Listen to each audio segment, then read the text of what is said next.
तो दोस्तों आपका एक बार फिर से हमारे चैनल नोटबोर्ड में स्वागत है। तो आज की जो वीडियो है, इस वीडियो में हम आपके लिए क्लास 11th का केमिस्ट्री का प्रैक्टिस पेपर लेकर आए हैं।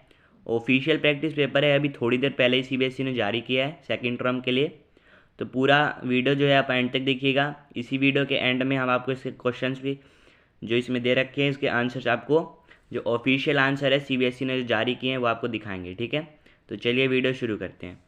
सबसे पहले आपको पता होगा टाइम जो है 2 घंटे का। केमिस्ट्री के पेपर का मैक्सिमम मार्क्स कितने हैं? 35। बाकी 15 मार्क्स आपके प्रैक्टिकल, वाइवा, प्रोजेक्ट इन सब के हैं।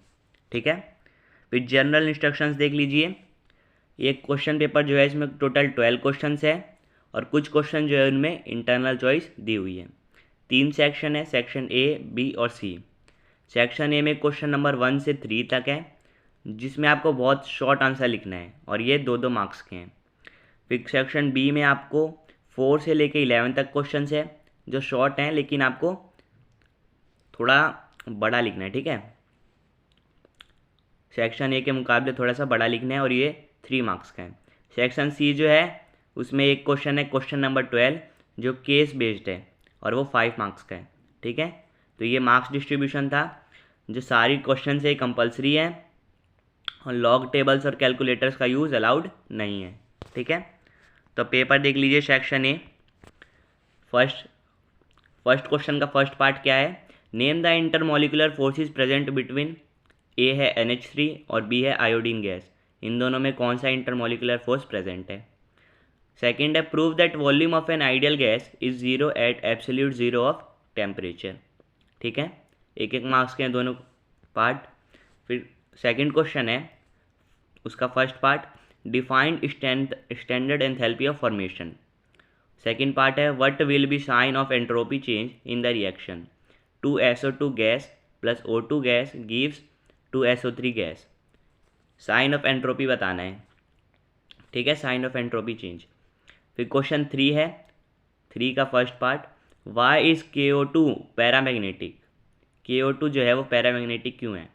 सेकेंड है why is Na kept in kerosene. ये क्वेश्चन बहुत बार आया है, छोटी क्लासेस में भी आपने पढ़ा होगा 10th में कि सोडियम को हम केरोसिन ऑयल में रखते क्यों, इसका रीज़न देना है। 1 मार्क्स का है। सेक्शन बी अब देख लीजिए। इसका फोर्थ क्वेश्चन का ए और बी 2 पार्ट है और इसमें चॉइस दे रखी है, या तो आप ये दोनों पार्ट कीजिए या फिर नेक्स्ट जो 2 पार्ट है वो कीजिए। Calculate the pressure exerted by mixture of 3.2 gram methane and 4.4 gram of carbon dioxide content in a 9 decameter cube flask at 27 degree Celsius. Pressure आपको निकालना है, बाकी चीज़ें दी हुई है। आप बस अभी क्वेश्चन पढ़ लीजिए, इसका जो ऑफिशियल आंसर किए मैं आपको दिखा दूंगा, उसमें स्टेप वाइज आंसर दे रखे हैं। फिर इसी का बी पार्ट है what is the value of compressibility factor for an ideal gas. ये आपको पता होना चाहिए, कंप्रेसिबिलिटी फैक्टर जो होता है आइडियल गैस के लिए उसकी वैल्यू क्या होती है। ठीक है, आगे हम आपको इसके आंसर दिखाएंगे। अगर आपको ये दोनों क्वेश्चन नहीं आ रहे तो आपको ये चॉइस दे रखी है, जिसमें फर्स्ट है using equation of state PV is equal to NRT show that at a given temperature density of gas is proportional to molar mass of gas. ये आपको शो करना है। और बी पार्ट में क्या है, name 2 gases which always show positive deviation from ideal behaviour. ठीक है, जो आइडियल बिहेवियर है उससे पॉजिटिव डिविएशन शो करती हैं, ऐसी 2 गैसेज का नाम लिखना है। फिफ्थ क्वेश्चन में भी 2 पार्ट हैं। फर्स्ट पार्ट में क्या है, हाउ विल यू कन्वर्ट। ठीक है, इसमें ए और बी है, इन दोनों को आप कैसे कन्वर्ट करेंगे। ठीक है, C6H6 को आप कैसे इसमें कन्वर्ट करेंगे, C6H5 COCH3। और बी में क्या है, CH ट्रिपल बॉन्ड CH को आप CH3 single bond CH2 single bond C triple bond CH। ठीक है, इसमें कैसे कन्वर्ट करेंगे आपको बताना है। इसी का सेकंड जो है an alkenes A on reductive ozonolysis gives a mixture of butanone and acetone. Write structure of A. A का आपको स्ट्रक्चर बताना है। ठीक है, 6th क्वेश्चन है, ये सेक्शन बी चल रहा है। ठीक है दोस्तों, इसमें जितने भी क्वेश्चन है 3 मार्क्स के हैं, तो उसका आप ध्यान रखिए। 6th में देख लीजिए, गिव रीजन। पहला क्या है, tendency to show +1 oxidation state in group 13 and +2 oxidation state in group 14 increases among heavier elements. ठीक है, +1 और +2 ऑक्सीडेशन स्टेट शो करने की जो टेंडेंसी है ग्रुप 13 और 14 के एलिमेंट्स में, वो कैसे इंक्रीज होती है, हैवियर एलिमेंट्स, यानी कि डाउन द ग्रुप जब जाते हैं तो इंक्रीज कैसे होता है, ये आपको बताना है रीज़न। सेकेंड है concentrated nitric acid can be transported in aluminium containers, क्यों, रीज़न आपको बताना है। थर्ड है heavier elements in carbon family do not form p pi bond as carbon does, ठीक है, जो हैवियर एलिमेंट्स है कार्बन फैमिली के वो पी पाई बॉन्ड क्यों नहीं बनाते जो कि कार्बन बना लेता है, इसका आपको रीज़न देना है। सेवेंथ का 2 पार्ट है वो देख लीजिए, हर क्वेश्चन में देख लीजिए आप, पार्ट दिए हैं बहुत सारे, तो आपको अच्छे से नंबरिंग करनी है आंसर करते हुए, ठीक है, आंसर करते वक्त आपको बिल्कुल मिस्टेक नहीं करनी। सेवेंथ का फर्स्ट पार्ट क्या है, explain the difference in properties of diamond and graphite on the basis of their structure, उनके स्ट्रक्चर के बेस पे उनके जो प्रॉपर्टीज़ है उनका डिफरेंस आपको बताना है, ठीक है। सेकंड क्या है, B is not able to form BF6 3-, explain, क्यों, ठीक है। एट्थ है राइट बैलेंस केमिकल इक्वेशन, ये जो केमिकल इक्वेशन है आपको बैलेंस करके पूरे करनी है, फर्स्ट सेकंड और थर्ड 3 क्वेश्चन है, आप देख लीजिए, ठीक है, 3 केमिकल इक्वेशन है, आपको बैलेंस करना है और फिर पूरा करना है इसको। फिर क्वेश्चन 9 है give any 4 anomalous behaviour of lithium, ठीक है, लिथियम के 4 कोई एनोमलस बिहेवियर भी आपको बताने हैं, ठीक है। इसी का सेकंड पार्ट है कंप्लीट द इक्वेशन, ये इक्वेशन इसको आपको कंप्लीट करना है। तो ये आपके लिए इंपॉर्टेंट क्वेश्चन है, एनोमलस बिहेवियर ऑफ लिथियम या फिर एनोमलस बिहेवियर ऑफ बेरिलियम, ठीक है। ये जो एस ब्लॉक चैप्टर है और पी ब्लॉक, एस ब्लॉक में से मेनली ये सब आ सकता है, डायगोनल रिलेशनशिप का क्वेश्चन आ सकता है और ये एनोमलस बिहेवियर का, तो आप ये याद कर लीजिए लिथियम और बेरिलियम का। जैसे इस बार देख लीजिए लिथियम का है, फाइनल पेपर में हो सकता है बेरिलियम के 4 एनोमलस बिहेवियर पूछ ले, ठीक है। अगर आपको ये दोनों पार्ट नहीं आ रहे हैं तो आप क्या कर सकते हैं, इसमें चॉइस दे रखी है, ए में क्या करना है, BeSO4 is soluble in water but BaSO4 is insoluble, give reason, यानी जो बेरिलियम सल्फेट है और जो बेरियम सल्फेट है एक सोल्यूबल है एक इनसोल्यूबल है, रीज़न देना है क्यों। बी में क्या है, arrange the following in increasing order of ionization enthalpy, rubidium sodium potassium और लिथियम, इनको इंक्रीजिंग ऑर्डर में करना है किसके, आयनाइजेशन एंथैल्पी के, ठीक है। 3 मार्क्स के क्वेश्चन है ये, इस बात को आप ध्यान रखेंगे। 10th का ए है राइट IUPAC नेम, ये जो दे रखा है एलिमेंट इसका IUPAC नेम लिखना है। बी पार्ट में देखिए 2 सब सेक्शन है, right chemical reaction, Wurtz reaction जो होती है उसकी केमिकल रिएक्शन लिखनी है आपको, और जो फ्रीडल क्राफ्ट एल्किलेशन है उसकी आपको केमिकल रिएक्शन लिखनी है, ठीक है। तो हाइड्रोकार्बन चैप्टर भी आपके लिए बहुत इंपॉर्टेंट है, जितनी भी बहुत सारी रिएक्शंस है उसमें, तो आपको उसका थोड़ा बहुत आइडिया तो होना ही चाहिए। क्वेश्चन 11th जो है सेक्शन बी का लास्ट क्वेश्चन, उसमें भी 2 पार्ट है।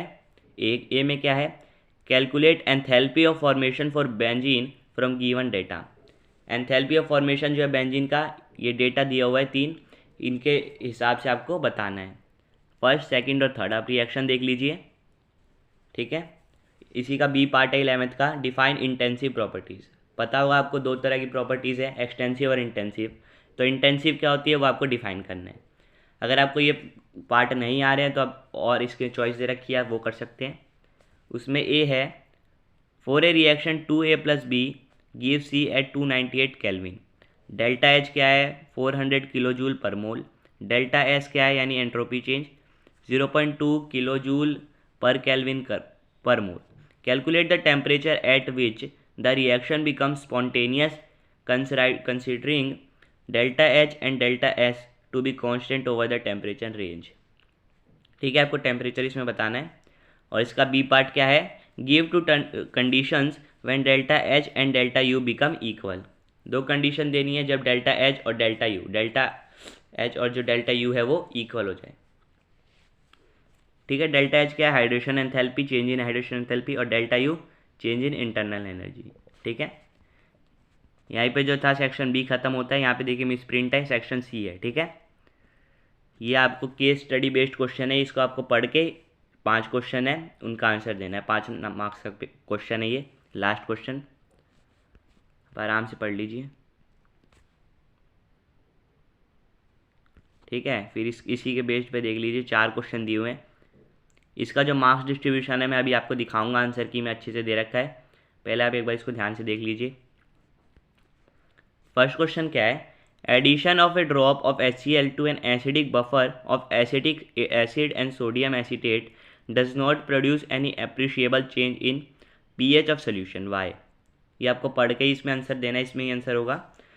सेकेंड क्या है, what is ionic product of water, what is value of ionic product of water at 298 kelvin. Third है, how will you design prepare a buffer solution of pH above 7.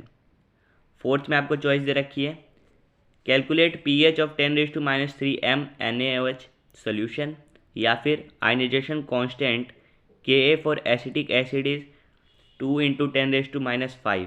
Calculate pH of 0.05 m acetic acid solution. तो ये आपको अच्छे से ये पढ़ लेना है जो इसमें पैसेज की टाइप में दे रखा है. फिर आपको इसी के अकॉर्डिंग जो है इसके आंसर देने हैं. फोर्थ में से आपको जो सही लगे आप उसका आंसर दे सकते हैं. तो यहीं पे जो हमारे क्वेश्चन पेपर है वो ख़त्म होता है. अब मैं आपको लेके चलता हूँ इसकी ऑफिशियल आंसर की तरफ. तो दोस्तों अभी जो मैंने आपको प्रैक्टिस पेपर दिखाया ऑफिशियल, उसी की ऑफिशियल आंसर की है जिसमें सजेस्टिव आंसर दे रखे हैं उस पेपर के. तो अब मैं आराम से आपको स्क्रॉल कर देता हूँ, आप देख लीजिए. मार्क्स डिस्ट्रीब्यूशन यहाँ देख लीजिए साइड में लिखा हुआ है, पर आराम से उस पर ध्यान दीजिए.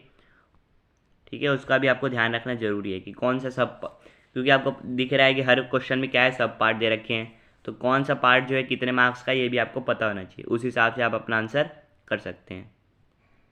फर्स्ट में देख लीजिए 2 पार्ट थे ए और बी. फर्स्ट के देख लीजिए 2 थे, 1 और 2. 1 में 2 पार्ट थे ए और बी. दोनों के आंसर आप देख लीजिए. ए का अगर आप सही आंसर करते तो आपको हाफ मार्क्स मिलता, बी का करते तो हाफ मार्क्स और. ठीक है, यानी टोटल 1 मार्क्स. इसका अगर आप सेकंड पार्ट सही कर देते तो आपको 1 मार्क्स और मिल जाता, यानी कि 2 मार्क्स मिल जाते. फिर सेकंड में 2 क्वेश्चन थे 1 और 2. दोनों का जो है आपको मार्क्स दे रखा है, 1-1 मार्क्स का है. ठीक है, जहाँ जहाँ देखिए कुछ यहाँ पे लिखा है, जैसे सेकंड के फर्स्ट में डेफिनेशन, तो आपको जो उसकी डेफिनेशन है वो आपको बुक में मिल जाएगी, तो आप वहाँ से ढूंढ सकते हैं.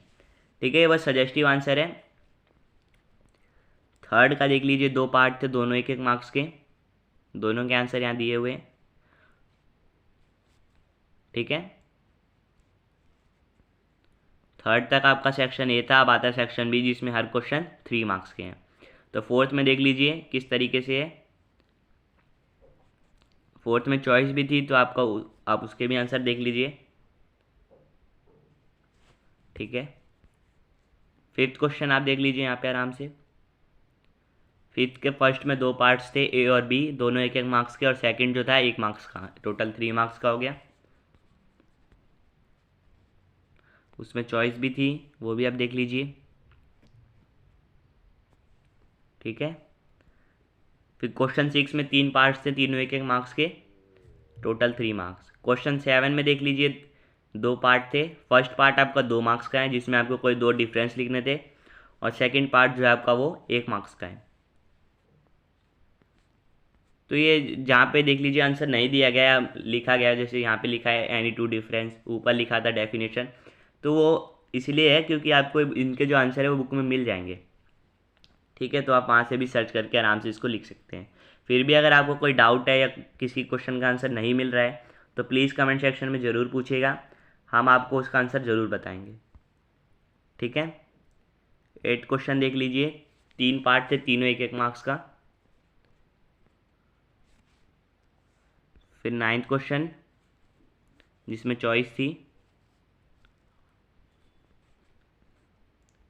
फिर आता है 10th क्वेश्चन जिसमें 3 पार्ट थे ए बी और सी, तीनों 1-1 मार्क्स के. फिर 11th का ए देख लीजिए, टारगेट इक्वेशन ये दे रखी है नीचे. बी में आपको डेफिनेशन लिखना है. ठीक है, तो डेफिनेशन आपको बुक में मिल जाएगी, आप ध्यान से देखिएगा. फिर भी नहीं मिल रही है तो मैं आपको बोल रहा हूँ, प्लीज़ कमेंट सेक्शन में पूछ लीजिएगा, हम आपको जो है इसका आंसर जल्द से जल्द बता देंगे. ठीक है, फिर 11th में चॉइस थी, उसके आंसर आप देख लीजिए. फिर 12th जो क्वेश्चन था जिसमें जो 4th पार्ट था उसमें आपको चॉइस दे रखी थी, उसका आंसर आप देख लीजिए. पहले तो यहाँ पे मैं जूम कर दे रहा हूँ, आप देख लीजिए. ये फर्स्ट पार्ट का आंसर है. सेकंड पार्ट में आपको डेफिनेशन लिख के ये लिखना है नीचे जो लिखा है. थर्ड पार्ट देख लीजिए और फोर्थ पार्ट देख लीजिए. फोर्थ पार्ट जो था उसकी चॉइस थी, उसका आंसर आप देख लीजिए. ठीक है, तो यहीं पे जो हमारी ऑफिशियल आंसर की है वो ख़त्म होती है। होप आपने अच्छे से देख लिया होगा। मैं एक बार आपको फिर से जल्दी जल्दी स्क्रॉल करके दिखा देता हूँ।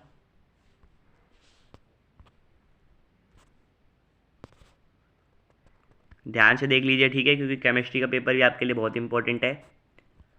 35 मार्क्स का पेपर है। बाकी जो है आपके प्रैक्टिकल, प्रोजेक्ट और जो वाइवा है इसके 15 मार्क्स हैं। टर्म 1 भी आपका 35 मार्क्स का हुआ था केमिस्ट्री का, ठीक है। तो इससे ये जब पेपर आप देख रहे हैं तो इससे आपको पता चल रहा होगा कि हाइड्रोकार्बन चैप्टर जो है कितना इंपॉर्टेंट है, ठीक है। हाइड्रोकार्बन चैप्टर हो गया, थर्मोडायनामिक्स हो गया, और एस ब्लॉक और पी ब्लॉक एलिमेंट्स का हो गया, ठीक है। इससे ज़्यादा नंबर का वेटेज आइए ज़्यादा, तो आप कैलकुलेट भी कर सकते हैं किस चैप्टर से कितने मार्क्स का है। तो आज की वीडियो में बस इतना ही। आपसे फिर मिलेंगे नेक्स्ट वीडियो में किसी और टॉपिक के साथ। तब तक के लिए bye bye, see you again and thanks for watching.